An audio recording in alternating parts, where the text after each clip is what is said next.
Diría yo para el tema de esta noche. Yo quiero subir y gritar en voz alta que el amor de Dios es inagotable. El Evangelio de la Gracia no es otra cosa que la manifestación del amor de Dios en Cristo Jesús. El Evangelio no es otra cosa que la proclamación de la persona y de la obra de gracia de Jesucristo. Cuando estaba pensando en el tema, en el sentido de una iglesia enfocada al siglo XXI, me doy cuenta que los primeros temas de estos días han sido más bien temas, yo diría, internos de la iglesia. Hemos estado viendo en primer lugar el interés de la iglesia por los jóvenes. No habrá ninguna iglesia positiva, poderosa, que avance en el siglo XXI que no tenga en cuenta todos los elementos que la integran y de forma especial los jóvenes. Hemos estado viendo también la adoración o la iglesia centrada en la adoración a Dios y también en la comunión los unos con los otros, de manera que hemos visto asuntos del interior.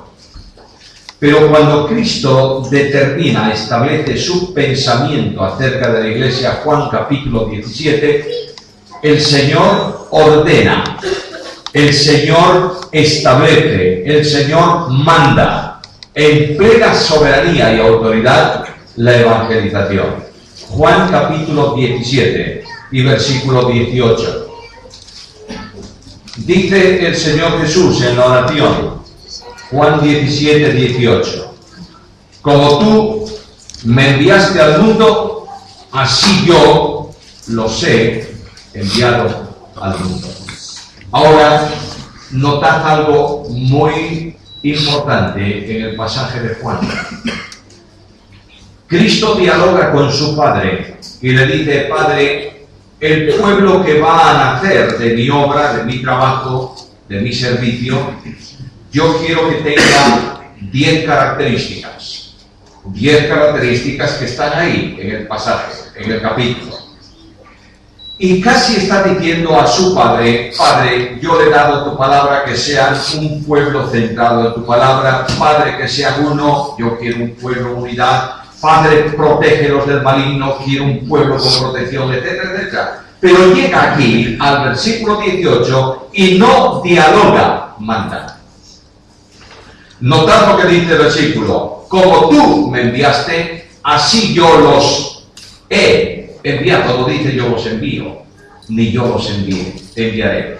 Dice, ya lo he decidido. Ellos van a ser la proyección en el mundo de la obra que tú me enviaste para hacer. Claro, cuando vemos el versículo, tenemos que tener en cuenta alguna cosa muy importante que lo veremos en el desarrollo del tema. Él no envía a los discípulos al mundo para hacer una obra de salvación. La va a hacer Él en la cruz, es irrepetible. Él no envía a los discípulos al mundo para revelar al Padre en una relación personal trinitaria, no puede. Pero Él los envía al mundo con la misión suya, y la misión suya, entre otras, era anunciar el Evangelio. Cuando Cristo viene al ministerio, comienza su ministerio, Marcos lo sitúa precisamente ahí. Dice que después de que murió Juan, etcétera, vino Jesús por las ciudades predicando ¿qué cosa? El Evangelio del Reino. Y ahora, cuando Cristo está en su etapa de ministerio, los discípulos observan que Él predica el Evangelio. No solamente sana enfermos, no solamente instruye a los discípulos, predica el Evangelio de la gracia. Y al final de su obra, cuando ya resucita, en el discurso de su poder, de su autoridad, de su soberanía, Mateo, final del Evangelio de Mateo, capítulo 28, el final de los evangelios, de los 3 evangelios, el Señor dialoga de autoridad. El discurso post-pascual de Jesucristo es un discurso de autoridad. Cristo viene al mundo de los hombres revestido de siervo, en la condición de un esclavo. Y el profeta Isaías dice, le hemos visto, pero sin atractivo para que le deseemos. Es despreciado, es desechado, el mundo no lo entiende, los discípulos lo entienden muy poco, pero los grandes de la religión de entonces lo desprecian y lo detestan, y el pueblo se siente casi fracasado, porque ellos, dice en Lucas capítulo 24, en relación con los discípulos de Maús, nosotros pensábamos que él había de redimir a Israel. De manera que no encajaba, Cristo no encajaba en el sistema. Y cuando Él muere y resucita, la resurrección de Cristo proyecta a la persona divina humana de Jesucristo a una condición definitiva, en un estado definitivo. La humanidad de Jesucristo el Señor en su condición de hombre, como hombre, es glorificada. Y recibe el nombre que es sobre todo nombre, para que en el nombre de Jesús se doble toda rodilla de los que están en el cielo y en la tierra y debajo de la tierra, y toda lengua confiese que Jesús es el Señor. Por tanto, el discurso de Cristo a los suyos es un discurso de autoridad. Toda potestad me es dada en el cielo y en la tierra. Yo soy el Señor.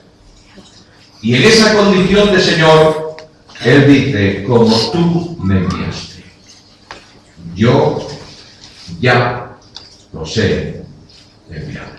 Hay tres cosas en una iglesia que se proyecta al siglo XXI. Tres cosas que tienen que ver con el cumplimiento de la comisión. Primeramente, tenemos que entender quién es el que envía. En segundo lugar, tenemos que entender cuál es la misión a la que los envían. Y en tercer lugar, quiénes son los enviados. Primeramente, ¿quién envía? La claridad del texto es meridiana. No tengo que ocuparme ni un minuto para demostrar quién es el que envía, porque está orando Jesús. Y Jesús dice a su Padre, como tú me enviaste a mí, así yo los envío también a ellos. Por tanto, el que envía es el que tiene autoridad para enviar. Hay tres grandes elementos de autoridad por la que Él puede enviar y envía a su pueblo, a aquellos que son salvos por gracia mediante su fe, consecuencia de la obra salvadora que Él realiza en la cruz del Calvario. En primer lugar, porque Jesucristo el Señor no solamente es la cabeza de la iglesia, es el Señor, el dueño de la iglesia. Cristo dijo en su tiempo a los discípulos, yo edificaré ¿qué cosa? Mi iglesia, la que es de mi propiedad. Yo voy a edificar mi iglesia. Estos días atrás he mencionado que Cristo Jesús, nuestro Señor, el Dios eterno encarnado, en unidad con el Padre y con el Espíritu Santo, no tiene ningún interés en edificar iglesias en plural, solamente las suyas, que se manifiesta en el tiempo en distintos lugares y de distintas maneras, que solemos llamarle la iglesia local. Pero la iglesia local es la expresión de la única iglesia en el tiempo y en el espacio. De manera que Jesucristo, el Señor, tiene autoridad por ser dueño, yo edificaré mi iglesia. Y esta autoridad de dueño de la iglesia la adquiere por derecho de creación y de fundación. Quien construye la iglesia, quien crea la iglesia, quien edifica la iglesia es Jesucristo. Es verdad que nosotros, y este es el tema de mañana, es verdad que nosotros somos llamados a edificarnos mutuamente. Y Dios nos concede un lugar en la parcela de trabajo dentro de su obra. Pero la edificación de su iglesia, como obra divina, solo puede hacer Dios. ¿Me estáis entendiendo bien? Quiero decirte con la autoridad de la Biblia que los creyentes somos instrumentos, pero no somos los edificadores en el sentido de autoridad y de conducción. Hay creyentes hoy en día que quieren hacer la obra de Dios y no pueden, porque la obra de Dios la puede hacer Dios solamente. Utiliza a los hombres, claro que sí, dotándolos y usándolos Él como instrumento. Yo no puedo decir, mi bolígrafo, si pudiese hablar, dialogar, razonar, lo tiraría a la basura si dice a sus compañeros de mi despacho, mira cuántas cartas escribió. Dije, ¿cómo qué? Lo agarro y lo digo, ¿quién eres tú? Majadero para decir que escribe las cartas. Cartas las escribo yo. No, pero las escribí yo. Sí, porque mi mano te ha conducido. De la misma manera la obra de Dios. Hermanos amados, mis queridos hermanos, no es válido lo que yo hago para Dios. No es válido. Es válido lo que Dios hace por medio de mí. Eso sí que es válido. De manera que cuando Cristo con autoridad edifica su iglesia, dice, es mía porque yo la he creado y porque la he fundado, edificado sobre la roca que es Cristo. Pero algo más, es Señor por derecho de redención o de rescate. Cuando vamos a la Biblia nos damos cuenta de que desde el capítulo 3 del libro de Génesis entra en la dinámica del hombre una situación de esclavitud. Cuando Satanás propone al hombre un camino diferente al de Dios, le habla de libertad. Le dice, Dios no quiere que seáis como Él, por tanto, quiere manteneros en esclavitud, no os permite hacer lo que queréis, sed libres. Y cuando el hombre entra en la dinámica del camino que Satanás le ofrece, cae inmediatamente en la esclavitud. Y hay tres grandes cadenas espirituales que nos convierten en esclavos. La cadena del yo, la cadena del mundo y la cadena de la carne. Ninguna de esas cadenas podemos romperlas nosotros. Y esas tres cadenas nos condicionan inexorablemente a una situación espiritual. El apóstol Pablo habla de los creyentes convertidos diciendo que todos nosotros éramos hijos de ira, mentirosos, éramos pecadores, pecaminosos y por tanto hijos de ira, lo mismo que los demás. No hay posibilidad de escape, el hombre es así. Esclavizado. Pablo en el epístola a los romanos nos habla de una esclavitud. Antes erais esclavos del pecado y de pronto Dios interviene. Pero la redención, la retirada de esa situación de esclavitud no es algo que Dios hace simplemente por soberanía, sino por pago de un precio, es decir, por rescate. Dios nos ha comprado.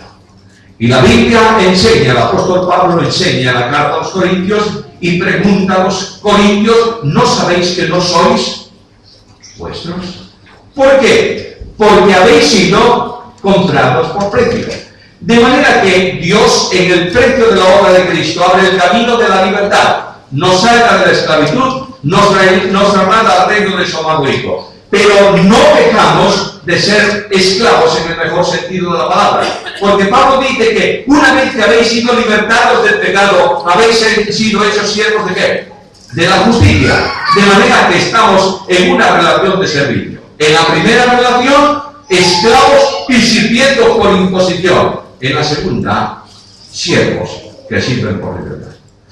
Esta condición le permite al Señor ordenar a quien por compra son también suyos. Pero además, como cabeza de la Iglesia, tiene el derecho a establecer la pauta de ese cuerpo, la conducción de ese cuerpo.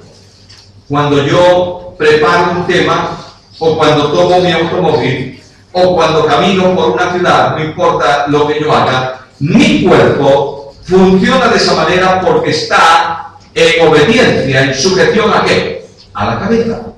Una persona que pierde la cabeza, como se suele decir, no es capaz de coordinar bien las cosas y el cuerpo no funciona bien. Ahora, Cristo Jesús el Señor es la cabeza de ese cuerpo. Cabeza no solo en sentido de autoridad. Quiero recordaros que cabeza en sentido de autoridad en el Nuevo Testamento se menciona, se relaciona específicamente con Jesús por su condición divina. Pero no solamente es autoridad en cabeza, es comunicador de vida. De ahí que aquellos que no se sujetan a la cabeza vienen a un infantilismo espiritual y están perdiendo la vida.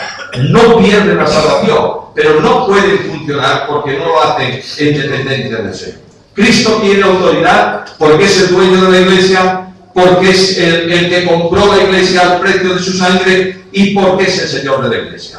Dice la epístola a los Efesios en el capítulo 4 que este Señor resucitado, que ha sido colocado como autoridad suprema sobre cielos y tierra, es dado por el Padre como cabeza ¿a quién? A la Iglesia. Jesús es el Señor. Como cabeza de la Iglesia, puesto en tal lugar, conduce y dirige a su pueblo. Durante el ministerio de los 12, los envió de dos en dos a hacer prácticas de evangelización, pero tiene la máxima autoridad sobre nosotros y nosotros tenemos que reconocerlo como Señor. Queridos míos, la Biblia dice que nadie puede llamar Señor a Cristo si no es por qué. Por el Espíritu. Luego, ayer mencionaba algo de esto, mientras tú no vivas en dependencia del Espíritu, solamente mencionas el señorío de Cristo por tu cabeza. Pero yo no puedo aceptar el señorío de Cristo mentalmente, tengo que aceptarlo vivencialmente. Es decir, el Señor es mi Señor, porque yo le entrego ¿qué? Mi vida. De manera que en esta disposición, Cristo establece con su autoridad sobre nosotros la gran comisión. Ahora, permíteme recordarte lo que sabes muy bien. Cuando tú lees la gran comisión, no importa en qué evangelio, menciono por ejemplo el evangelio según Mateo, capítulo 28, versículos 19 y 20, Jesús dice: ya que toda autoridad me fue dada en el cielo y la tierra, con esta autoridad os mando que vayáis a las naciones y hagáis discípulos, bautizándolos en el nombre del Padre y del Hijo y del Espíritu Santo. Es un mandamiento que Cristo establece. No dice el Señor: os pido que si os parece bien de vez en cuando vayáis. Dice: id a las naciones y haced discípulos. Ahora, los discípulos de Cristo van a cumplir la gran comisión, y la primera pregunta que surge después de la lectura del Evangelio es esta: ¿saben ellos lo que tienen que hacer? Por supuesto. ¿Saben cuál es el mensaje que tienen que predicar? Claro que sí. ¿Han hecho prácticas para predicarlo? Naturalmente. Entonces, ¿por qué no salen ya a predicarlo inmediatamente de la gran comisión? Porque Jesús les dice: esperad en Jerusalén hasta que seáis investidos de poder de lo alto, y solo entonces me seréis testigos en Jerusalén y en Judea, en toda Judea, en Samaria y hasta lo último de la tierra. No se trata de hablar de Cristo, se trata de presentar a Cristo con la vida personal. El Evangelio no es un discurso sobre Cristo, es la vivencia de Cristo. El Evangelio no puede proclamar las virtudes transformadoras de Dios en puro léxico de teología. Tiene que presentar las vidas transformadas de los creyentes que impactan a la sociedad. El Evangelio para el siglo XXI, en un mundo humanista, es un Evangelio que no va a ser aceptado desde la simple teología. Tiene que ser impactado desde el ministerio personal de la vida. Por eso el Espíritu Santo tiene que estar funcionando al mismo nivel en el momento del ejercicio de la comisión y de la predicación del Evangelio. El otro día teníamos una reunión de oración en la iglesia, una reunión especial de oración, especial no, ya es habitual, pero es la reunión larga de todos los fines de mes. Teníamos una reunión y en cada grupo de oración se hacen 10 grupos, 10 temas de oración para cada día especial. En uno de ellos el encargado había escrito unas notas de reflexión. En un lugar se ora por misión, en otro se ora por necesidades de la iglesia, en otros por recuperación de creyentes, en otros hay 10 temas cada día y hay un lugar de reflexión en donde los grupos van pasando y se quedan parados unos minutos pensando en silencio, leyendo la palabra. Había una frase escrita allí de Jorge Julio y decía: una iglesia sin espíritu está muerta. Una iglesia solo con palabra está fría. Lo único que hace poderosa a una iglesia es la palabra en la comunión de la fe. Creo que esta es una necesidad. Y Cristo dijo a los suyos: no salgáis hasta que seáis investidos de poder de lo alto. El que manda es también el soberano. Yo no voy a extenderme más en este punto porque quiero entrar en los otros dos. Siendo soberano, tiene un trono de autoridad. Yo quisiera que vieseis a Cristo de esta manera. El Cristo de la resurrección, el Cristo de la Biblia, es el Dios soberano y entronizado. El trono de Cristo Jesús, nuestro Señor, no está en los cielos, está sobre los cielos. De ahí que el escritor de la carta a los Hebreos diga que traspasó los cielos y se sentó a la diestra de Dios. Es que el trono de Dios no tiene ningún lugar desde donde Él no gobierne. Por tanto, gobierna sobre los cielos y gobierna sobre la tierra. Y ahora, estos que son siervos, los que son comprados, los que forman parte de su pueblo, los que son sus hermanos, los que son miembros de la casa del Padre, los que son hijos adoptados. Dice Cristo, vosotros tenéis la obligación, como mandamiento del soberano, de ir y predicar el Evangelio a toda criatura. No es una opción, es un mandamiento. No es un juego, es la expresión de la voluntad del soberano. El Dios de la Biblia no pide, el Dios de la Biblia ordena. En segundo lugar, ¿cuál es la misión? Los creyentes son enviados ¿a dónde? A donde tú me enviaste. Mirad el versículo, como tú me enviaste ¿a dónde? Al mundo. Yo los envío a ellos. Por tanto, el campo de misión es un campo semejante al del Señor. El Señor es enviado al mundo con una triple misión. La primera, la misión de salvación. No podemos hacer nada ahí, ya la hizo Él. La segunda, la misión de evangelización. Predicar el Evangelio donde en el mundo. En tercer lugar, revelar a Dios, manifestar a Dios. Eso también lo podemos, no lo podemos, lo tenemos que hacer nosotros. Porque el creyente, cuando vive a Cristo, revela a Cristo, el mundo ve en él brillar, lucir, manifestarse a Cristo, y Cristo es esencialmente la revelación absoluta de Dios. No tenemos que dar al mundo discursos sobre el amor, tenemos que amar.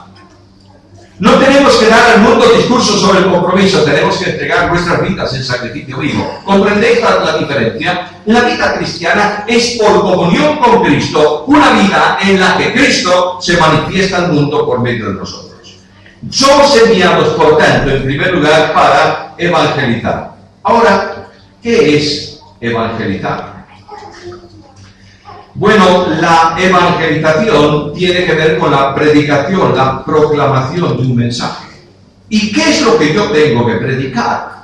Tengo que predicar el Evangelio. Notad que me manda a hacerlo en el mundo. Primeramente, permitidme dar dos pinceladas sobre ese mundo al cual Él nos envía. El mundo al cual Cristo se refiere no solamente es el planeta Tierra y las gentes que viven en el planeta. Es un lugar en donde se desarrolla un sistema absolutamente bien organizado por Satanás, donde el príncipe del poder del aire se opone a las normas, a los planes, a la ética, a la forma de vida que Dios determina. Donde en este mundo las personas que van a oír el Evangelio son personas esclavizadas por el pecado, que no creen y no aman. En donde hay una esfera de sabiduría propia del mundo, contraria a la sabiduría de Dios. Escucha la Biblia. Pues ya que en la sabiduría de Dios el mundo no conoció a Dios mediante la sabiduría, agradó a Dios salvar a los creyentes por la locura de ¿qué? De la predicación. Quiero decírtelo desde el principio, el mensaje que tienes que predicar es locura. Pero no lo van a entender. No solo no lo quieren, es que no pueden entenderlo. Veremos enseguida por qué. Es una esfera que tiene un Dios propio, contrario al Dios del cielo y de la tierra. De manera que Satanás, el príncipe del poder del aire, es el Dios de este siglo. Un Dios, un mensaje que se aborrece y un lugar donde la perversidad y la rebeldía son manifiestos. No hay, hombre nacido que no sea un rebelde contra Dios. La idea medio humanista de cierto tipo de evangelio no está en la Biblia. Es decir, que el pecado es una enfermedad, es una deformación, no es bíblico. El pecado conlleva necesariamente la rebeldía contra Dios. No queremos que este reine sobre nosotros. Este es el concepto del hombre en cualquier momento. Ahora Dios me comisiona para llevar el Evangelio ahí. Y el mensaje del Evangelio es un mensaje que habla específicamente de libertad y de transformación. Cuando elijo os libertares, seréis, ¿qué? Verdaderamente libres. Luego, el gran cambio que se produce en la evangelización de los tiempos de Cristo es este. Mientras que los religiosos de entonces decían que para salvarse había ¿qué? circuncidarse y guardar la ley, entre otras cosas, y había que cumplir esto y aquello, lo de más allá, y ponían cargas y más cargas sobre el pueblo, y convertían al pueblo en un gemido continuado de opresión religiosa. Cristo les dice: cuando el Hijo os libertare, seréis libres. Y naturalmente el mensaje del Evangelio es un mensaje de libertad. Y Pablo predica el Evangelio como mensaje de libertad, y los hombres comienzan a ser libres. Y cuando Pablo comienza a predicar el Evangelio de la libertad, detrás de Pablo vienen los tradicionalistas, vienen los judaizantes, vienen los que no pueden admitir el Evangelio como libertad en el Espíritu, sino como religión dogmática y como forma de práctica de una determinada fe. Vienen ellos para decirle: no sois salvos si no hacéis esto. El apóstol escribe la carta a los Gálatas, y en el capítulo 5, ¿qué dice Pablo? Estad, pues, firmes. ¿En qué? En la libertad con que Cristo os ha hecho libres. Y no permitas que nadie ponga sobre ti un yugo de esclavitud. Estamos ahí. No creáis que estos tiempos pasan. No creáis que los fariseos y los judaizantes eran una especie a extinguir. Es a extinguir, pero no se extingue. De manera que aquí está funcionando una esfera en el mundo contraria a la libertad. Además, el Evangelio proclama esperanza, ¿o no? Naturalmente. Pero ¿cuál es la esperanza que el Evangelio da? Bueno, es el cielo y las calles de oro y la venida de Cristo. No, Señor, eso no es esperanza. Cristo es en vosotros esperanza de gloria. Luego la esperanza está vinculada ¿a qué? A Cristo. Algo más.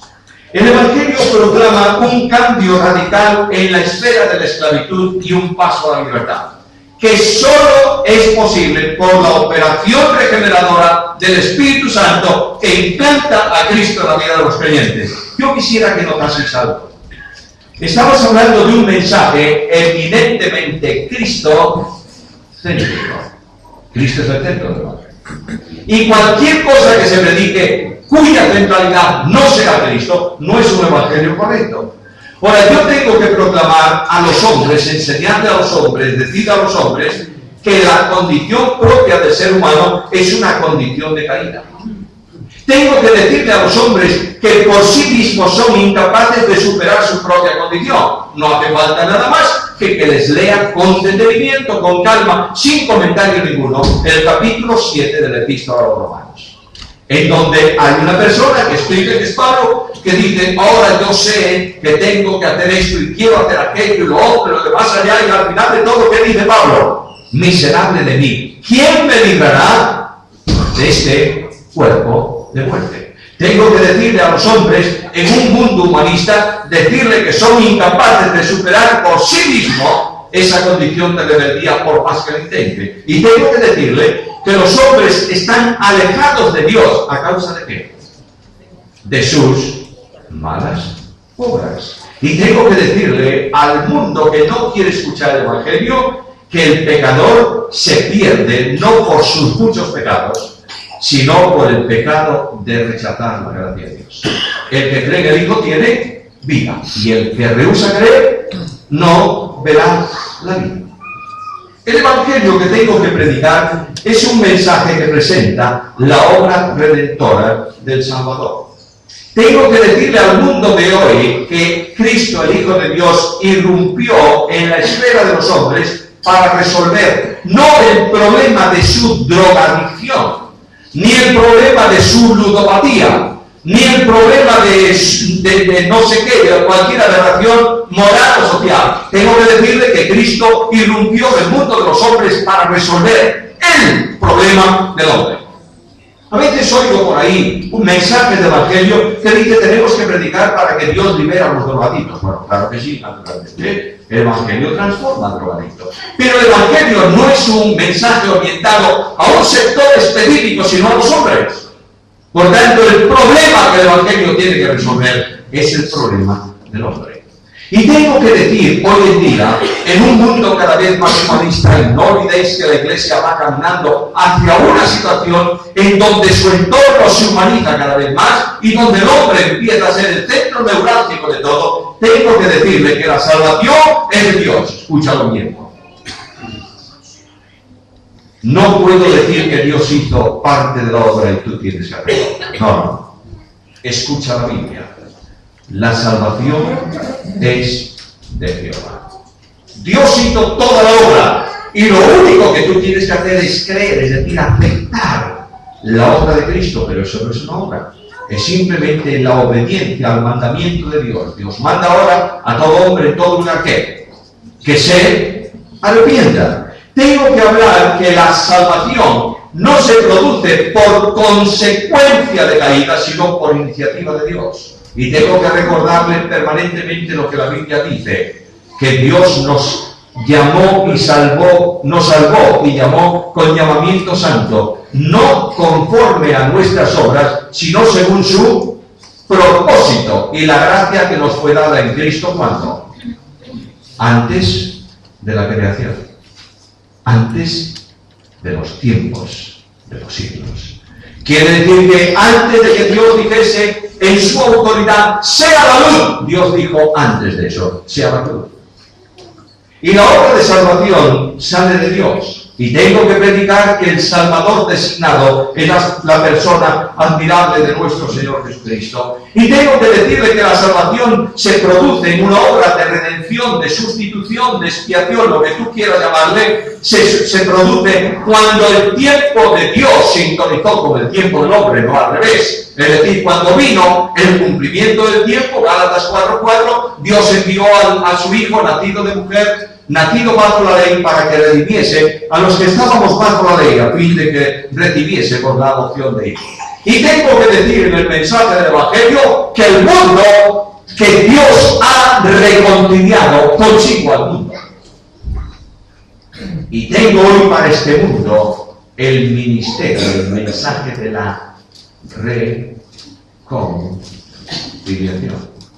Tengo que decirle al mundo de hoy que la única manera para alcanzar el perdón de pecados y vida eterna es por gracia mediante la fe. Y recordar las palabras del apóstol Pablo, porque por gracia sois salvos, por medio de la fe, y esto no es de vosotros, es un don de Dios, no por obras, para que nadie se gloríe. Oh, mis hermanos amados, en un mundo en donde el mensaje que la Iglesia predica muchas veces es un mensaje, yo no sé cómo calificarlo, no quiero calificarlo, lleno de ilustraciones muy trágicas, de cambios a veces poco creíbles, de anécdotas y de mil cosas, y al final una invitación a un Cristo que no estuvo en el mensaje. Dios llama a la Iglesia para el siglo XXI a predicar el Evangelio de la gracia.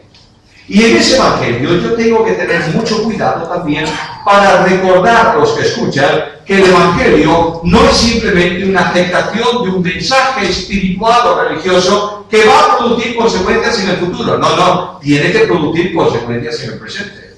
Y tengo que decirle que la Biblia enseña que todo aquel que cree, Dios le dota de un corazón nuevo y pone en ese corazón su espíritu y hace por el poder de su espíritu que hagan su voluntad y ejecuten sus mandamientos. Escúchame bien esto, por favor. La desviación dogmática del Evangelio en el tiempo actual es seria y perjudicial. Algunos están haciendo un énfasis desmedido en una santificación que resulta de la acción del hombre. Tienes que hacer esto y lo otro y lo más allá, y vestirte así y cantar de esta forma y no ir aquí y no ir allá. Esfuerzo humano. No serás nunca victorioso en tu esfuerzo. ¿Por qué? Porque lo dice la Biblia. Ocupaos en vuestra salvación, ¿cómo? Con temor y temblor. ¿Por qué?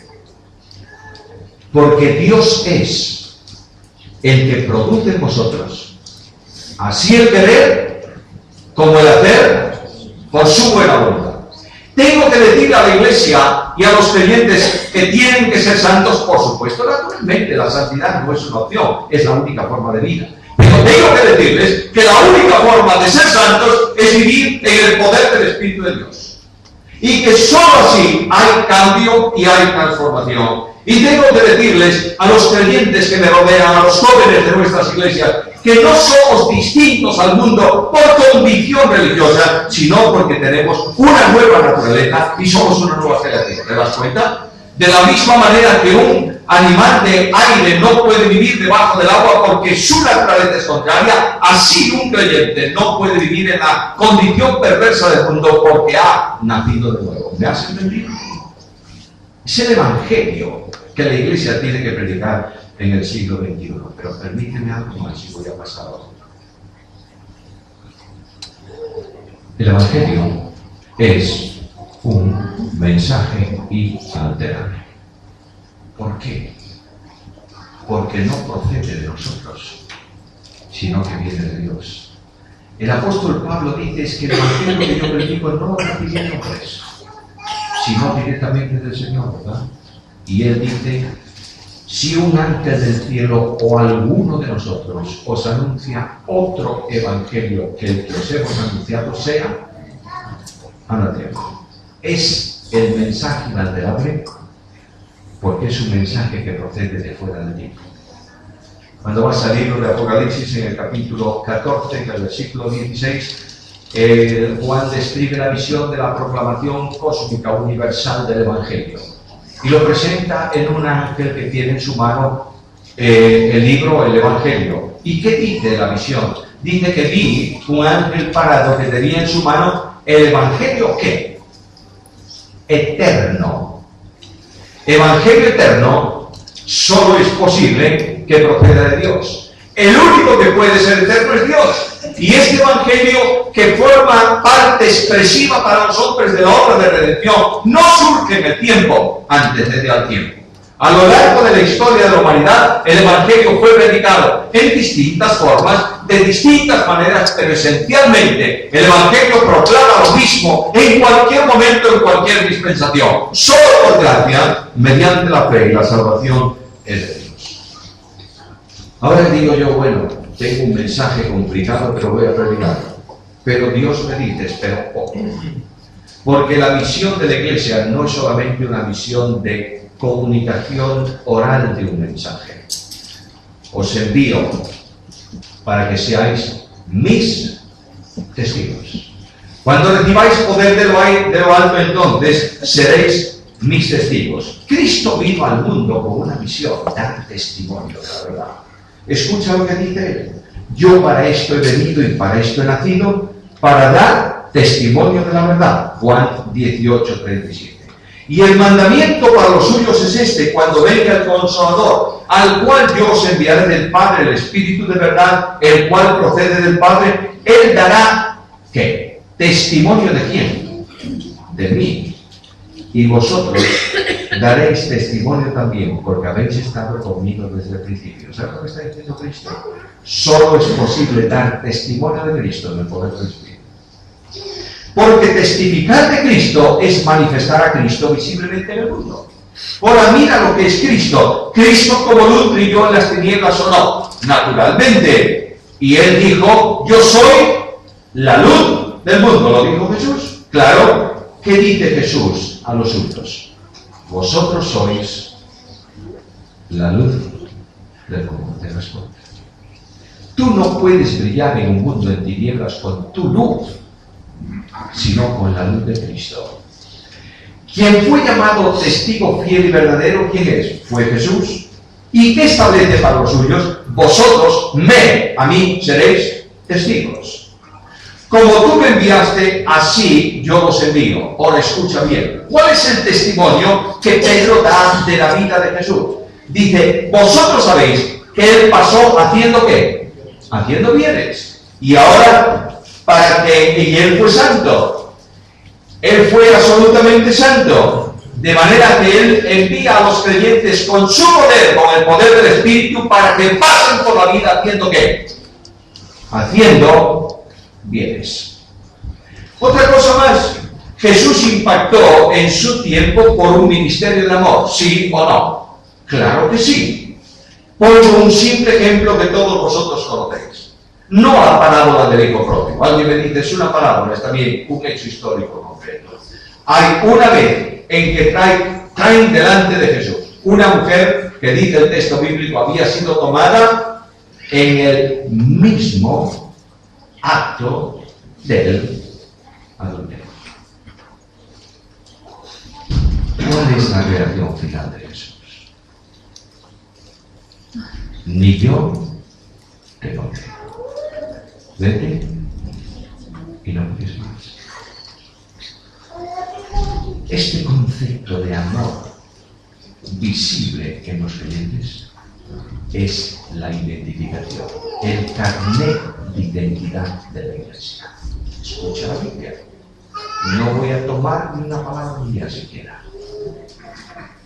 En esto conocerán todos que sois mis discípulos como si tuvieseis amor los unos para con los otros.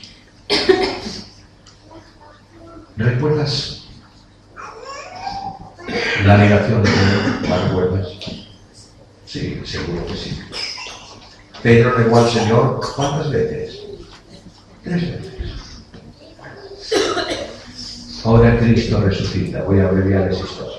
Cristo resucita y ahí está Pedro. Y el Señor mira. ¿Y qué le pregunta? ¿Vas a ser fiel, Pedro? ¿Qué le pregunta a Cristo? ¿Me amas? ¿Cuántas veces yo he enseñado, he predicado, que Cristo preguntó a Pedro 3 veces si le amaba porque le había negado 3 veces? Bueno, me quedo tan tranquilo y digo, bueno, ya superé el problema. Escucha el pasaje. Pedro, ¿me amas? Sí, Señor. Apacienta mis ovejas. ¿Estás seguro que me amas? Sí, Señor. Apacienta mis ovejas. Pedro, ¿de verdad me amas? Señor, tú sabes las cosas. ¿Tú sabes que te amo? Entonces, apacienta mis ovejas. Y Pablo toma eso en Corintios 13. Y lo que Cristo está enseñando a los apóstoles es algo fundamental. Si no me amas, no puedes apacentar mis ovejas. Y Pablo dice en la carta a los Corintios que si tengo todo y no tengo amor, vengo a ser como metal que resuena y tímpano que retiene. ¿Sabes lo que dice Pablo? Si tengo todo y ministro en la iglesia y sirvo y predico el evangelio y no sé qué más y no amo, soy el ruido que molesta a Dios y el ruido que molesta a la iglesia. Una iglesia para el siglo XXI no va a ser distinguida por su teología, va a ser distinguida por su amor. Porque el amor de Dios se ha derramado en esa iglesia, en los corazones de los creyentes, por el Espíritu Santo. Hermanos míos, el mundo no necesita saber más de Cristo. Necesita ver a Cristo brillando en el corazón de los creyentes. Permíteme 2 cosas. Cristo me manda con la comisión de discipular. Es decir, predico el Evangelio, hay gente que responde al mensaje del Evangelio, ¿y qué tengo que hacer yo? Discipularlos, lo dice Jesús, enseñándole todas las cosas que os he mandado. De manera que el compromiso de evangelización conlleva la preparación en la iglesia de personas capaces de discipular a los recién convertidos. Esto significa que a los recién convertidos que vienen de un mundo allá afuera con muchas preguntas y muchas cuestiones, hay que responderle esas preguntas con la Biblia. ¿No es esto? Naturalmente que sí. Por tanto, la iglesia del siglo XXI tiene que ocuparse esencialmente de formar personas, hombres y mujeres que sean capaces, jóvenes y mayores, que sean capaces de discipular. ¿Se está haciendo?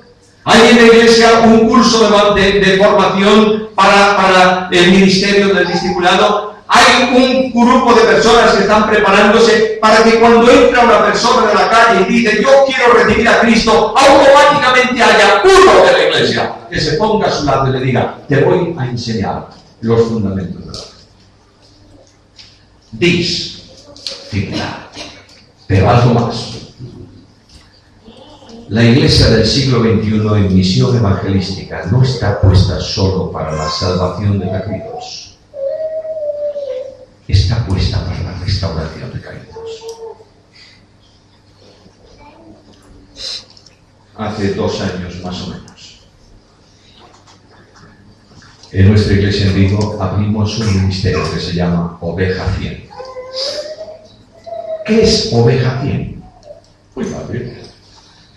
Hemos pedido a los creyentes de la iglesia que pongan el nombre de algún creyente que hace tiempo que no viene a la iglesia. Algunos me preguntaron, ¿y ponemos por qué no? No. Simplemente pon el nombre del que no viene. Durante el primer mes de cada año se ora por el nombre de cada una de esas ovejas. En las células de oración hay una lista con los nombres de las ovejas. Una de las bendiciones más grandes que estamos viendo es venir esas ovejas a la iglesia. ¡Qué bendición! Hace unas semanas me dice uno de los de servicio de fuerza, esta mañana hay una oveja fiel. Y al final de la reunión saludo a la oveja fiel y le digo un abrazo. Me dijo, bueno, tú sabes que yo conozco la vida de esa persona perfectamente. Le dije, nadie te ha preguntado nada.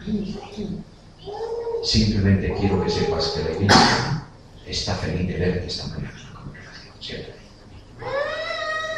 Esa persona entraba en la iglesia después de 8 años de ausencia. En la última reunión de oración, esa persona oraba con lágrimas en los ojos, dando gracias a Dios por ese ministerio. Mis amados hermanos, estamos adorando la Biblia. Estamos adorando el sistema. Estamos adorando las tradiciones. Estamos adorando las formas. Mientras cientos de creyentes no están en la iglesia, no están en otra iglesia, están en el mundo. Y podemos sentirnos felices. Y cuando alguien nos aprieta un poco, decimos, se fueron de nosotros, ¿por qué? Porque no eran de nosotros. El Señor dejó las 99 en el aprisco y se fue a buscar una. ¿Conoces una oveja 100 en tu iglesia? ¿Por qué no vas a buscarla? No hay evangelización que pueda predicar un mensaje de amor si no amamos. Mis hermanos queridos, el mundo se ríe del evangelio de la iglesia, porque la iglesia es un cisma de problemas, de separaciones, de egoísmo, de confrontaciones, de intereses personales, de no sé qué más, miseria espiritual. Y somos capaces, nos atrevemos, de predicar el evangelio que habla de comprensión, de amor y de gracia. Somos unos hipócritas. Dios dice, la iglesia del siglo XXI tiene que evangelizar. Comience, por favor, por identificarse con Jesús. Por último, los enviados. ¿Quiénes son? A ellos los envío. ¿Quién es este a ellos? No solamente por estos que me has dado, sino por los que han de creer por la palabra de ellos. Ahora, quien es enviado a esta misión requiere que tome conciencia de la misión. En primer lugar, yo quiero que tomes conciencia de que no puedes eludirla porque Cristo está implantado en tu vida si has creído. Tú sabes eso, ¿verdad? Que cuando una persona cree, no solamente es puesta la persona en Cristo, sino que Cristo es puesto en la persona. ¿Para qué? Para que puedas decir lo que Pablo dice sobre la vida cristiana. Porque para mí, el vivir es Cristo.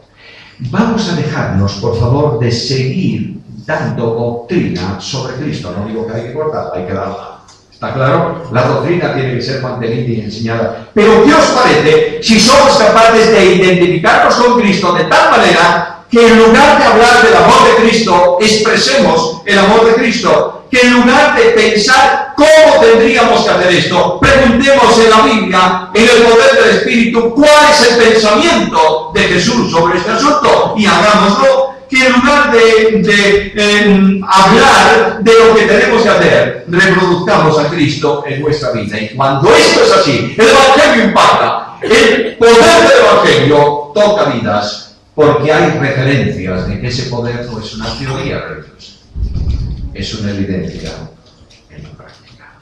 Cuando yo estoy identificado con Cristo, evangelizo porque el Evangelio estaba enraizado en el pensamiento de Jesús. Tengo que tomar conciencia en base al amor de Cristo. Un día el Señor está delante de una enorme multitud. Es una multitud que tiene problemas porque, claro está en un lugar desierto, no tiene comida. Y los discípulos ven que se va pasando el día. Y el Señor sigue allí con la multitud. Y uno, el de siempre, viene al Señor y le dice: Maestro, venga, despídenos para que se vayan a comprar. Para estos las multitudes eran un problema. Para Jesús eran como un rebaño que no tiene pastor. ¿Tienes tú claro esto? ¿En tu vida, en tu corazón? ¿Sabes que las multitudes allá afuera son objetos de la compasión de Jesús? ¿Sabes que el impulso del amor de Cristo te condiciona para que hagas la obra? Mis amados hermanos, el amor de Cristo ha desaparecido del púlpito de la iglesia. Y de la vida, del liderazgo de la iglesia. Y de la vida de los creyentes de la iglesia. ¿Por qué? Porque hace mucho tiempo que exhortamos en un tema que no trae resultados. Tú quieres que la vida de la iglesia cambie. Tú quieres que haya compromiso en la congregación. Tú quieres que haya personas que asuman el desafío. Escucha lo que dice Pablo. El amor de Cristo nos constriñe pensando esto, que si uno murió por todos, luego todos murieron, y por todos murió, para que los que viven no vivan para sí. ¿Quién va a hacer el cambio? ¿El ministerio de salvación? No, Señor, el amor de Cristo. Cuando Pablo escribe la carta a los romanos y habla de entrega incondicional, ¿qué dice? Os ruego, hermanos, ¿por qué? Por las misericordias de Dios, que presentéis vuestros cuerpos. Solo la concienciación del amor de Cristo va a impulsar a la iglesia a una edificación, lo veremos mañana en el interior, y a una extensión del Evangelio al exterior. Tengo que concienciarme del tiempo actual. ¿Qué dice la Biblia? He aquí, hoy es el día de la gracia. Por tanto, hay un tiempo y hay ovejas vagando lejos del buen pastor. Y nosotros somos esta noche llamados al compromiso de Cristo. Tú me enviaste, yo vine, yo os envío también a ellos. Los que van a evangelizar son personas que dependen de Dios. Es otro desafío para mi vida.